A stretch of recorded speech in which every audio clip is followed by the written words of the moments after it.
Whether reason will prevail depends only partly upon us. We must hope and strive for the best. We must prepare for the worst. Thanks for joining this episode of Clearer Than Truth. Our guest today is Professor Benjamin Nathans. Ben is an award-winning historian and the author of To the Success of Our Hopeless Cause, The Many Lives of the Soviet Dissident Movement, which was the recipient of the 2025 Pulitzer Prize for General Nonfiction. On this episode, we'll talk about the long history of Soviet dissidents going back from the start of the Soviet Revolution until Navalny, and their role throughout society then and now. Ben, thanks for joining Clearer Than Truth. My pleasure. Thanks for having me. So, many people in the West still think the Soviet Union collapsed because of Reagan, the arms race, and economic failure. You've argued the exit from totalitarianism began in the 50s after Stalin's death. How does that change the usual Cold War story? Let's start there. Sure. Well, the attempt to exit totalitarianism is one thing. The collapse of the Soviet Union is another. They're related, but they're also distinct. I think, in my mind, Soviet history, which runs, from the revolution of 1917 to the collapse in 1991, really has two very distinct acts. It's kind of like a play, and World War II is the hinge point between the two, that and the death of Stalin in 1953. And I do see much of the drama of the second act of Soviet history as being about the attempt to escape from the legacy of Stalinism, of this totalitarian system that used mass state-sponsored terrorism against its own citizens. Nobody really wanted to live with that, least of all the high party members who were often first in line when it came to purges and the use of force. So the argument that sort of opens my book is that we do often focus on the arms race, on the relatively poor performance of the Soviet economy, on Mikhail Gorbachev's attempts to fix the system and then unintentionally breaking it as a result of his reforms. We do focus on those things, which puts a lot of attention on the few years leading up to 1991. And what I'm arguing is that there's a much longer, deeper story involving an attempt to extricate the Soviet Union from Stalinism, or at least the more violent, deadly aspects of Stalinism that goes back to the 1950s, and that the dissidents are in some ways the cutting edge of that story because they're trying to make the Soviet Union abide by its own laws to reduce arbitrariness and capriciousness on the part of its leadership. And that's the story that begins the slow exit. And, if you sort of stand on the other side of the mirror, I think that story is ongoing. The Soviet Union today is called the Russian Federation, or at least what's left of the Soviet Union is mostly the Russian Federation. And it continues to struggle with this legacy of totalitarian rule, authoritarian rule. It doesn't matter so much what label you use. It's governance unconstrained by law. It's governance in which power is highly concentrated in the hands, not of an institution, but of a person. So it's a very personalized form of power. That person happens right now to be Vladimir Putin. I'm fascinated by that in part because, I'm occasionally asked to talk about, in an international relations context, the end of the Cold War. And I try to describe it to students as, like Mount Vesuvius. In a sense, it kind of destroyed everything. And yet it also preserved tons of things. And you can kind of walk on the same streets where Romans did if you dig it up. And I mention that because, I certainly am with you on the hinge point of the Second World War. But if you were to talk about the kind of critical moment where, collapse of the system became, irreversible, do you think something like Brezhnev's passing was another sort of mini hinge point, or how do you view his kind of end of his rule? Yeah. So when Brezhnev died in 1982, the symptoms of stagnation in the Soviet economy were pretty much unmissable. And anybody who was paying attention to GDP per capita, labor productivity, capital investment versus return on investment would have realized that the economy was not headed in a good direction. I do want to emphasize that, in my mind, what was happening does not rise to the level of an economic crisis. I think the Soviet Union probably could have gone on and just gotten rustier and rustier for several decades. What was happening was a long-term decline, which the Communist Party just seemed incapable of reversing. The Soviet Communist Party did not show the creativity and the boldness that the Chinese Communist Party would in roughly the same period. Of course, the Chinese had the advantage of learning from Soviet mistakes, which they did quite profoundly. The death of Brezhnev, in the short run, what happened? So first he was replaced by Andropov, another member of the Politburo. He wasn't in good health either. He died after about 18 months. He was replaced by Konstantin Chernenko, who was even less impressive, lasted less than a year and a half in office. And then I think out of sheer panic that they couldn't put in another elderly, sickly man, they chose the youngest member, Mikhail Gorbachev, at age 56, more than a decade younger than the average age of the Politburo. But I'm always kind of skeptical about arguments of inevitability. I think there's almost nothing that's inevitable in history. There are always options that people can choose. Sometimes the range of choices is extremely narrow, but there are choices to be made. So I don't think the death of Brezhnev either was or needed to be a turning point in Soviet history. If someone with a different cast of mind than Gorbachev had eventually succeeded in the position of General Secretary of the Communist Party, the Soviet Union might have lasted, who knows, maybe until now. Right. I mean, to my mind, he sort of stands out as like the second longest serving, Secretary General, but also we ascribe to him this narrative about why this empire stayed together, this willingness to engage in these bloody interventions. And one of the most bone-chilling things I've ever read in my life is some of Andropov's correspondence when he was ambassador in Budapest in 56, And so there seems to be this attempt to keep people with that ability to engage in that sort of skull crushing, and yet they were all too old, and the one young guy they could get, was not willing to go there, at least not in the scale he would have had to. So, but no, I take your point about inevitability. So, yeah, but the reluctance to use massive force was already a symptom in the late Brezhnev era, and the test case was Poland. With the rise of the Solidarity trade union and the fusion of interests between workers and dissident intellectuals, there were many discussions in the Politburo about whether it was time for the Soviets to send their tanks to Warsaw. And you can already see the reluctance to use that scale of force even before Gorbachev joins the Politburo. So I'm not sure what to ascribe it to. Is it the aging, sclerotic character of so many of the members of the Politburo? Or is it the loss of revolutionary fighting spirit? By the time you get to the 80s, it's already almost 3/4 of a century after the Bolshevik Revolution. And like human beings, revolutions have life cycles, and the energy that they unleash does not last forever. So I think whether someone like Gorbachev, who really was by character very reluctant to use force, whether or not he had taken over the country, I think there would have been a declining willingness to send in the army to solve problems. You describe Soviet dissidents as being made with Soviet ingredients, which I love that line. But what were those ingredients? How did an ordinary Soviet citizen become a dissident? That's a great question. And it's one that I struggled with for many years when I was working on this book, because, I'm a humanist as a scholar, but I also fancy myself at least part-time social scientist. So I do look for patterns, and pattern recognition is a large part of what historians are up to. And I ask myself repeatedly, what patterns can we establish for who would become an active member of this dissident movement? And believe me, I tried out a lot of options when it came to answering that question.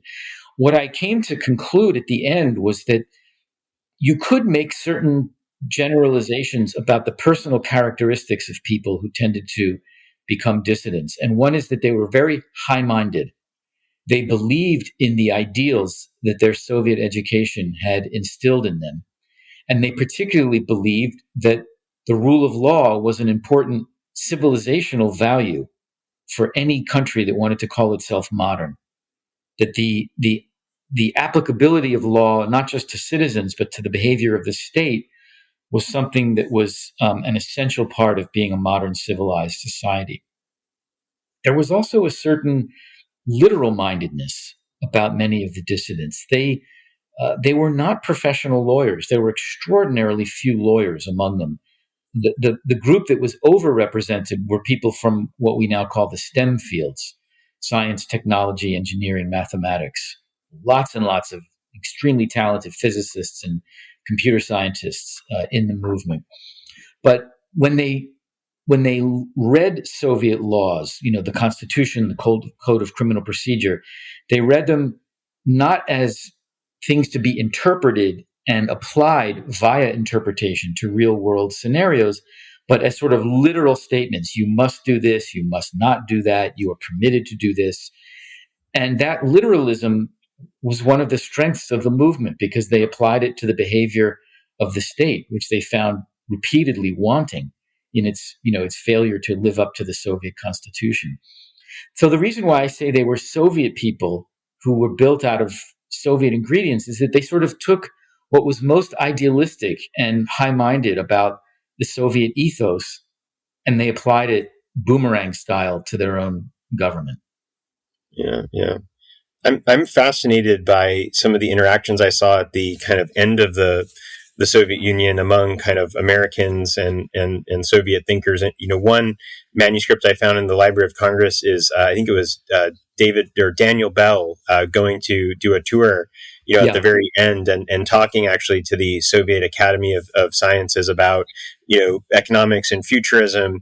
And there seemed to be this, like, just from the questions that he recorded, he was asked, this sort of like rising revulsion among, as you say, STEM thinkers about some of the conclusions of Marxism about how, basic attributes of production worked.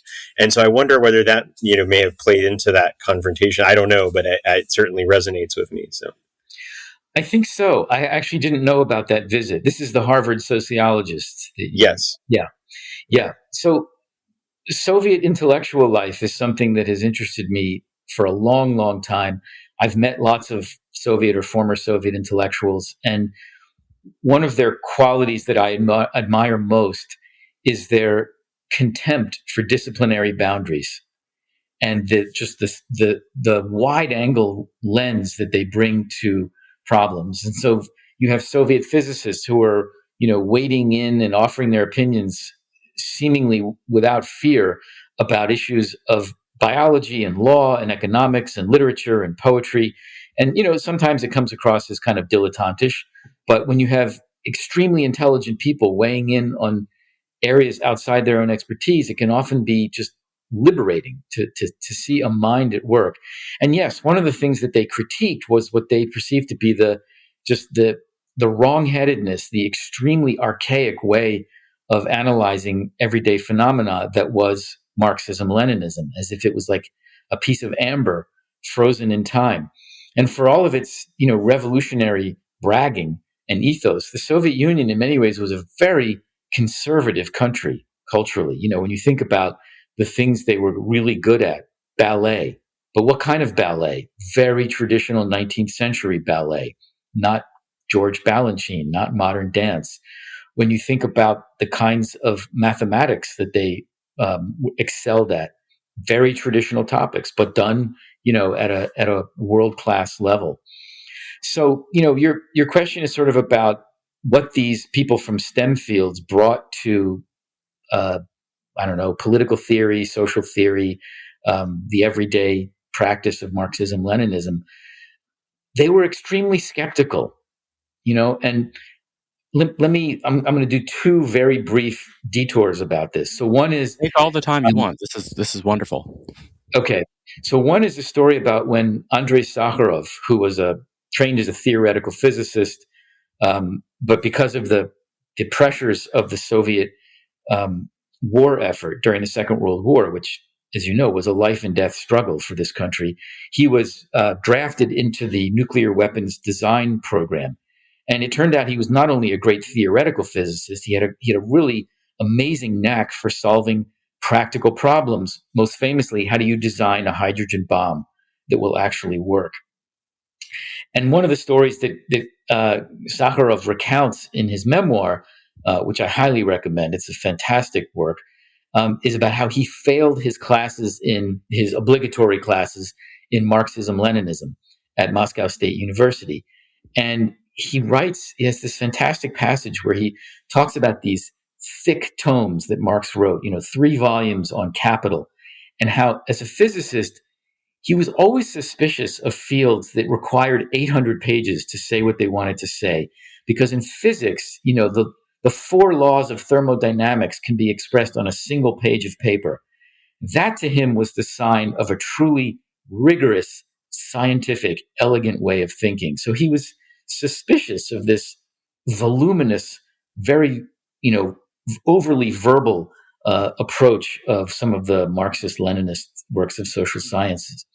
And I think that was in some ways characteristic of the skepticism that social scientists brought to the way their system was advertised and the way it worked in practice. The other story is that's a micro story. The other story is more macro. So the Soviet Union, one of its great successes was in spreading literacy among the adult population. When the Bolsheviks came to power, they inherited a society that had one of the lowest literacy rates in Europe. Not the lowest. There were places in the Balkans and in southern Italy where adult literacy rates were even lower. But in 1917, the literacy rate was about 30% among adults. And by means of these massive literacy campaigns, they were able to raise it to over 98% by the 1970s. The census of 1979 recorded a 98% adult literacy rates, one of the highest in the world. And that's a tremendous achievement.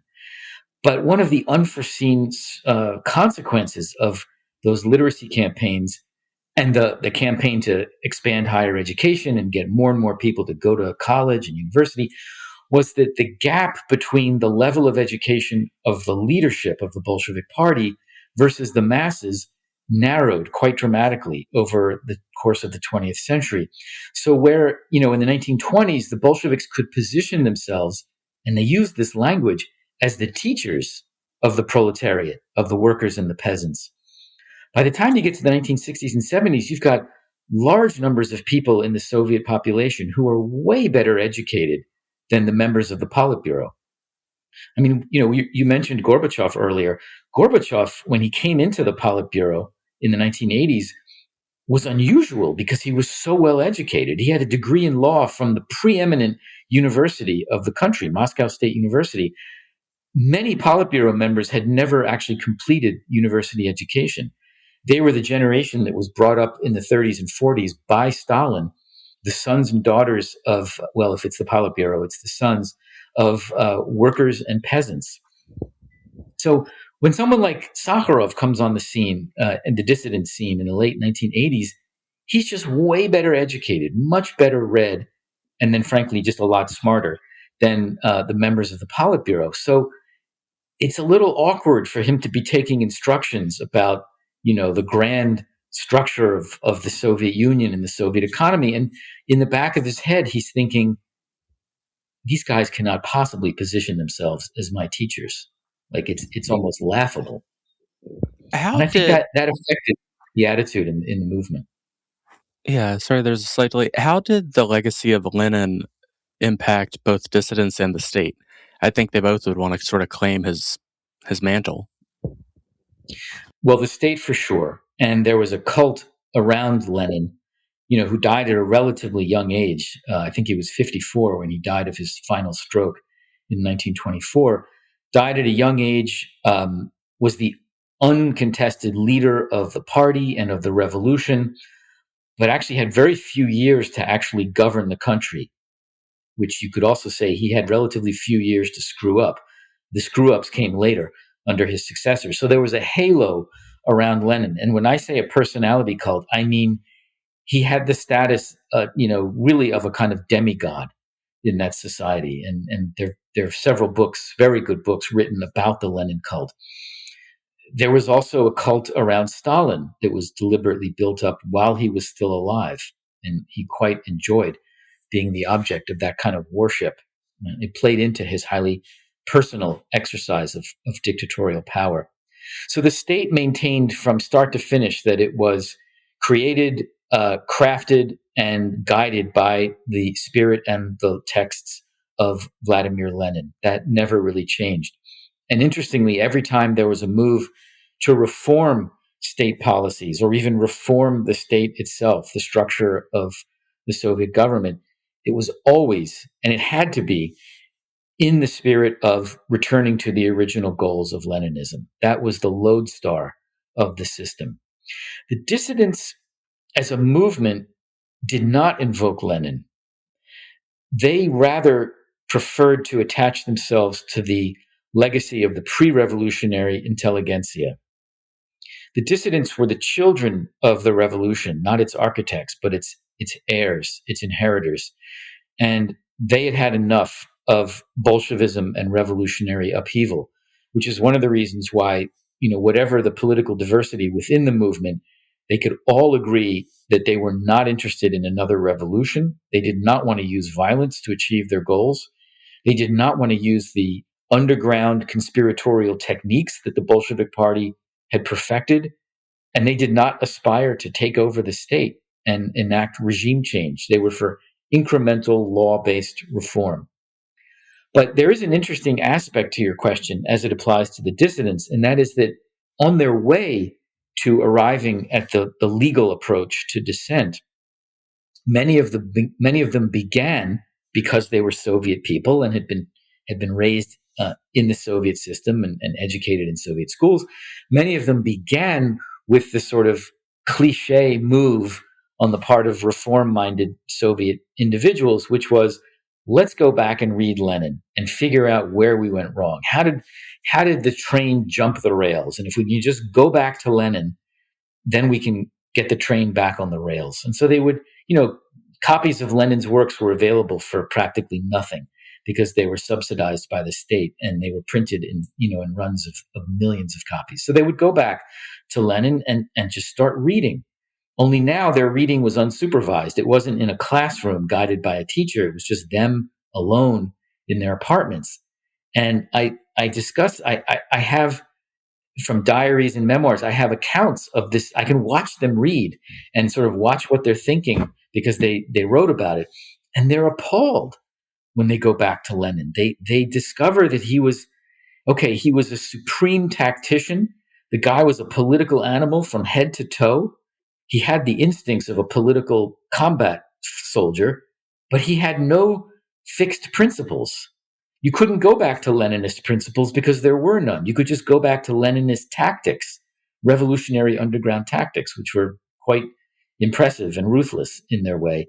And it was after a failed attempt to sort of harness Leninist ideas that they then moved on to something that they thought was more hopeful, and that was legalism, the rule of law.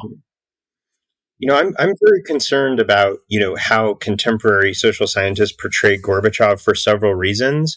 But one of them that really concerns me is their sort of belief in his genuineness with regard to an aspiration for kind of global disarmament. And as I look at his biography, and I have found fragments, for example, of Raisa Gorbachev's thesis on, agricultural life and so on, it seems that they, as a couple, to the extent that you buy the argument that she was a font of intellectual value for him, they were aware that, at the end of his life, Lenin was arguing we have to persuade the West to not get into an arms race with this nascent Soviet Union, which has to consolidate inside. Do you think it's far-flung to suggest that they may have seen a parallel to the late 1980s that, okay, we're, against the West, we're never going to catch up, immediately, so we have to try to delay the West in pursuing greater armaments? And I ask this not out of a kind of conspiratorial sense, but I was devastated to find, for example, Walter Duranty, he was the one Western reporter, covering Lenin's attempts at disarmament, saying this is the best thing ever. The West is being so unfair to the Soviet Union, so on and so on. And this was, 60 years before. Do you think that there's an intellectual link there, or is that too far to reach?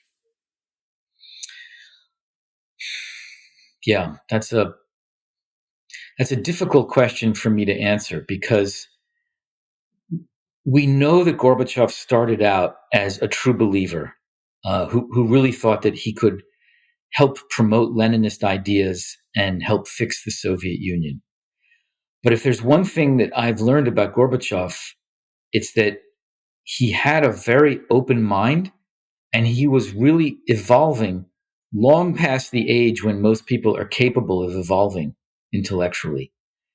He learned on the job. The cast of mind, well, maybe not the cast of mind, the ensemble of ideas that he brought to the position of General Secretary when he was launched into that office in 1985 was no longer there by 1987, 1988.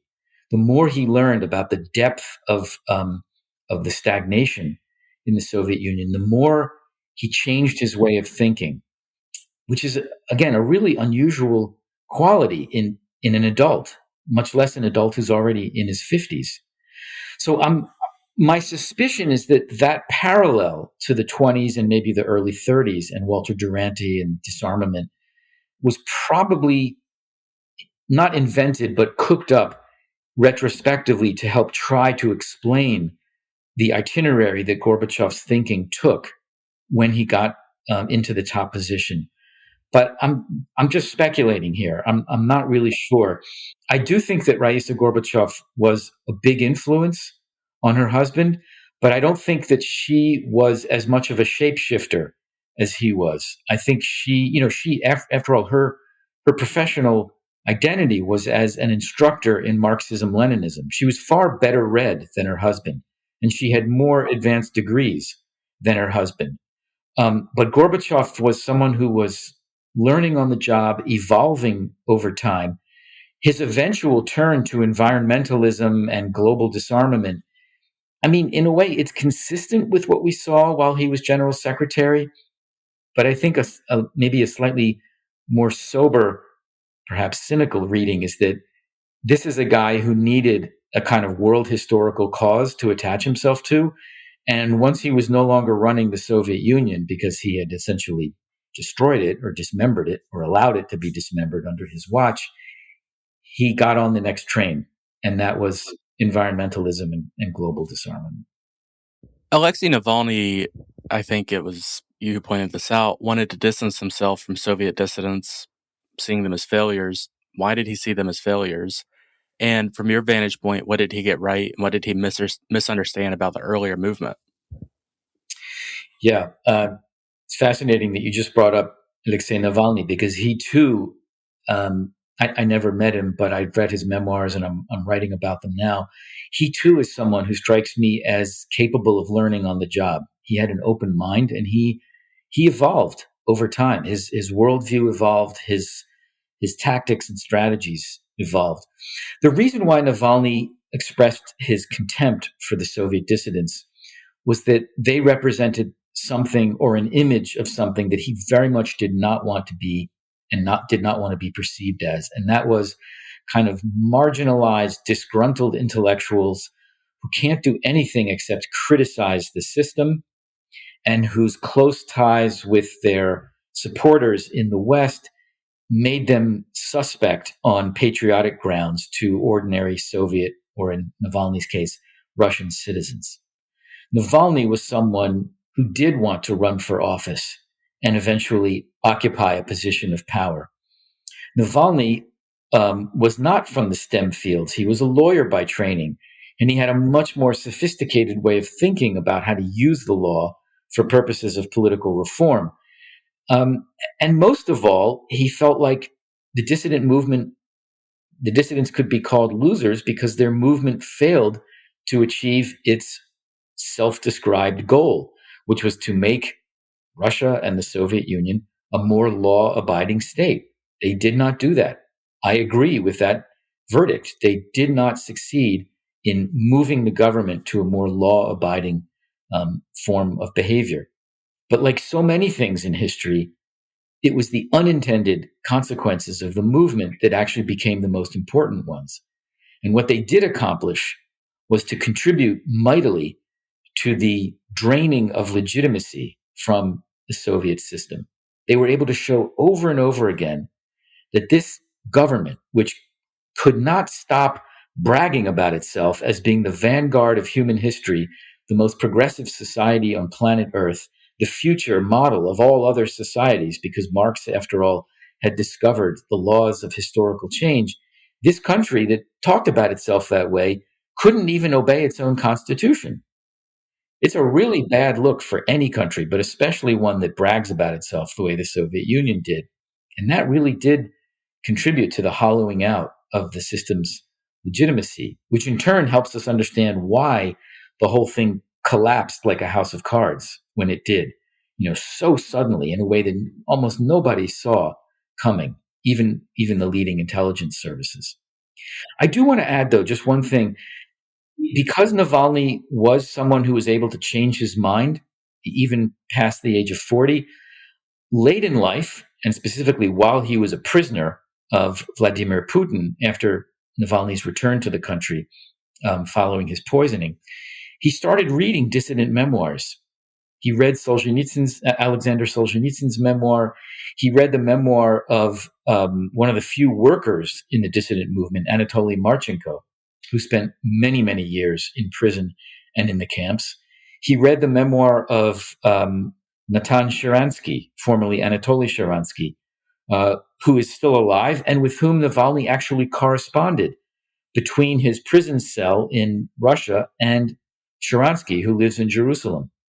So later in life, I think he changed his appraisal, not just of the dissident movement and what it had accomplished, but of his own relationship to it. And he was starting to move towards a vision of carrying on, at least in some respects, the mission of the Soviet dissident movement itself.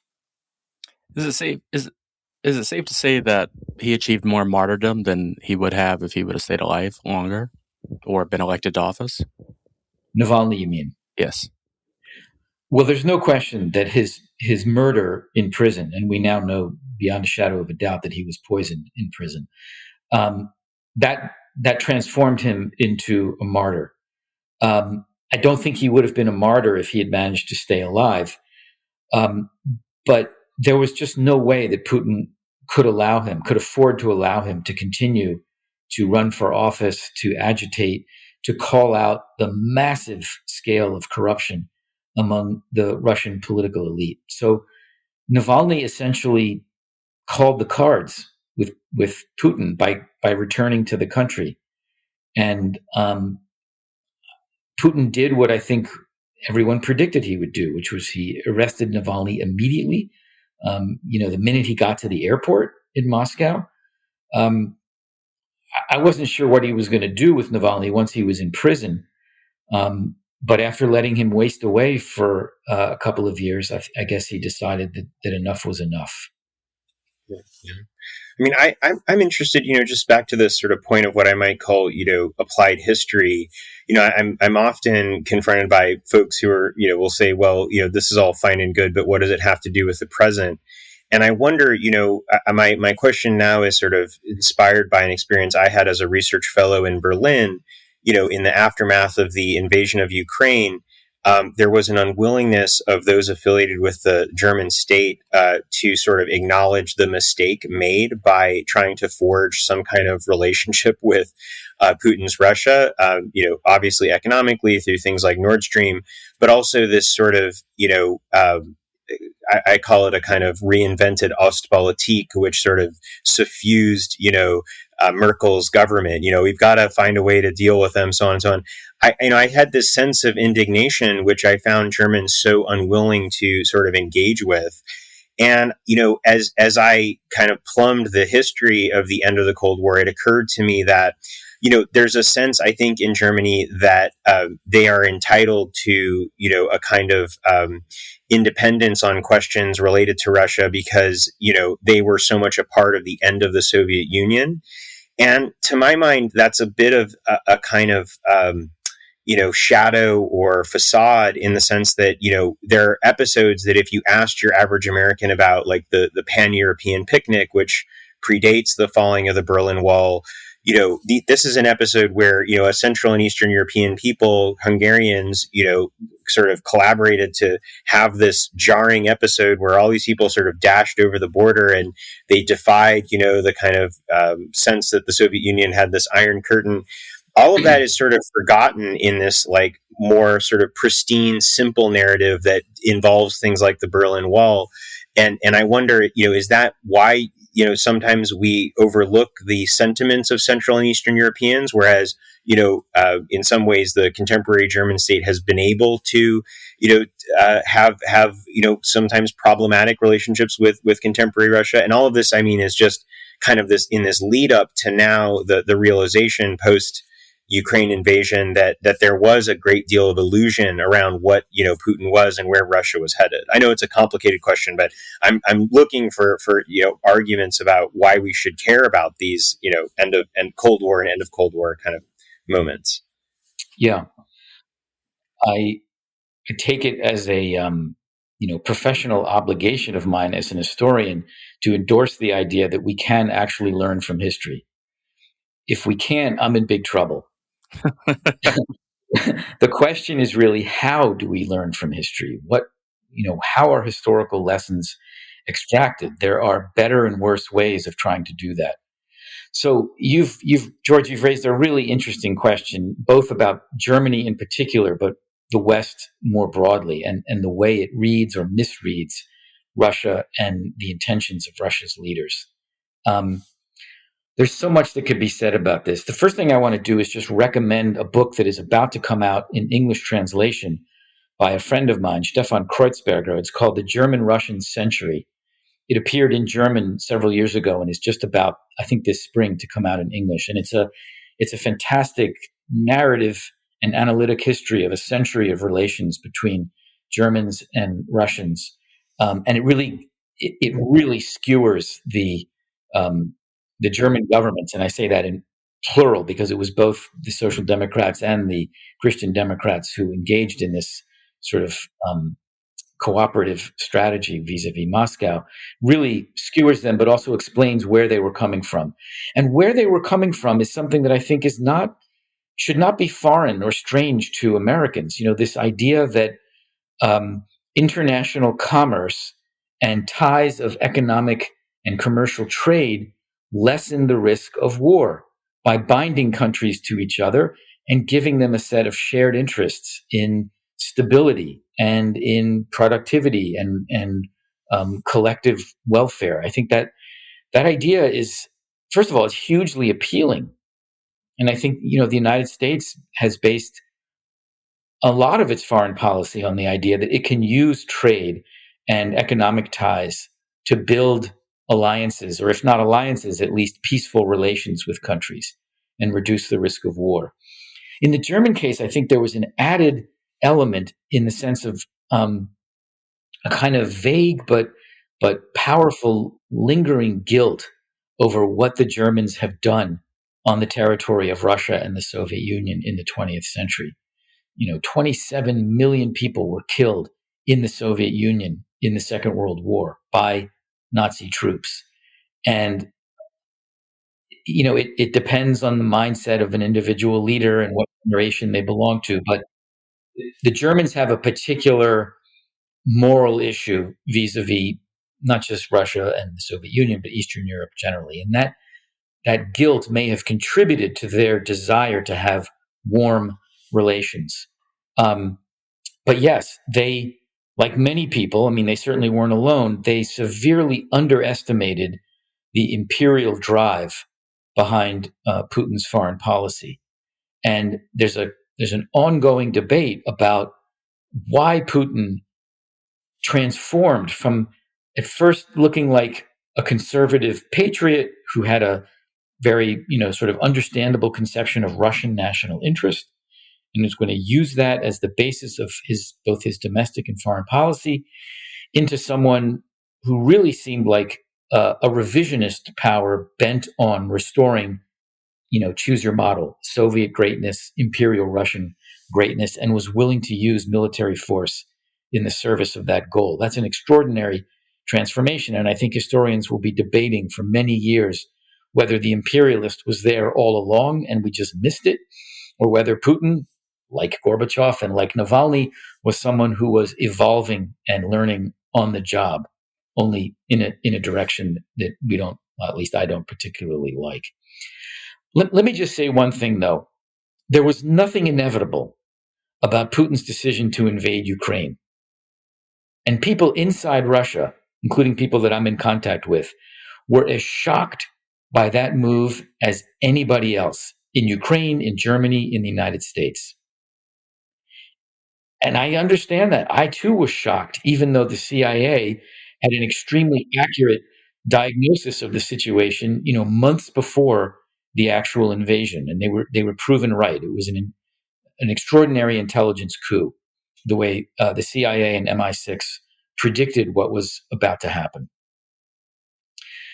But it was in some ways very uncharacteristic of Putin up to that time to do something so bold and so reckless. So the Germans weren't the only ones who misread the situation. I would say the majority of people, including people, fairly high up in the Russian government, who know a lot more than I do, understand a lot more than I do about the inner workings of that political elite, they didn't believe this was possible either until it happened.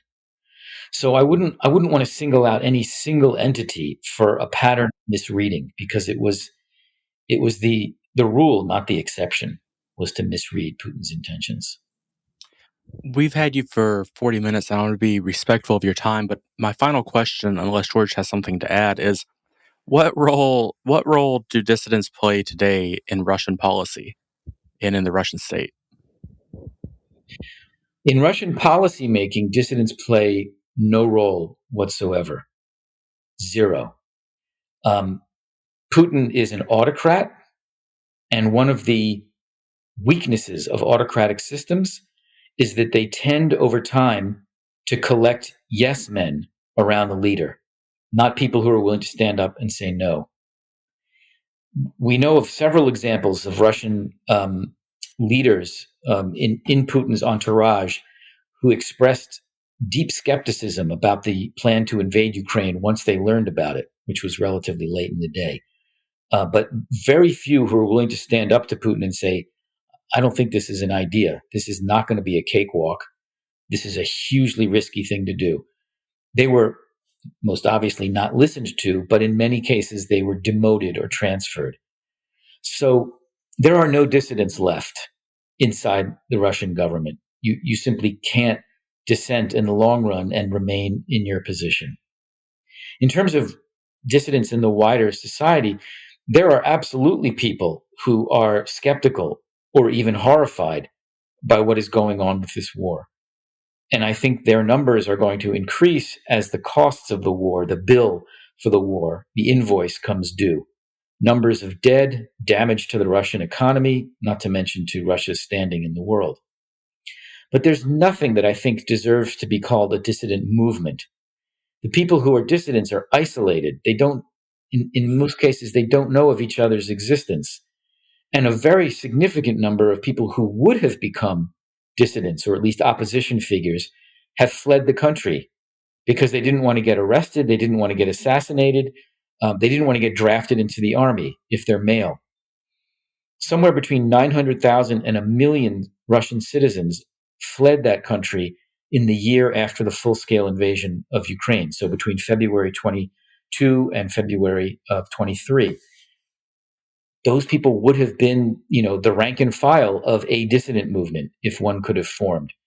But in the short term, I don't see anything of that sort happening.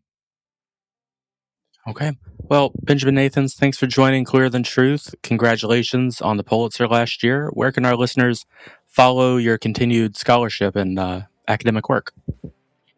Well, first of all, thank you for having me. I really appreciate your bringing me on the podcast, and I've really enjoyed speaking with you and thinking about your questions. I do write more or less regularly for the New York Review of Books and the Times Literary Supplement. I have a piece in the current Times Literary Supplement about what it was like to meet and interview several of the dissidents who figure in my book, To the Success of Our Hopeless Cause. And as I mentioned, I'm working on an essay about Alexei Navalny and his memoir and where he fits into this whole history, which will appear in the New York Review of Books. Thanks again for listening to Clearer Than Truth. Be sure to tune in next time and share with your friends.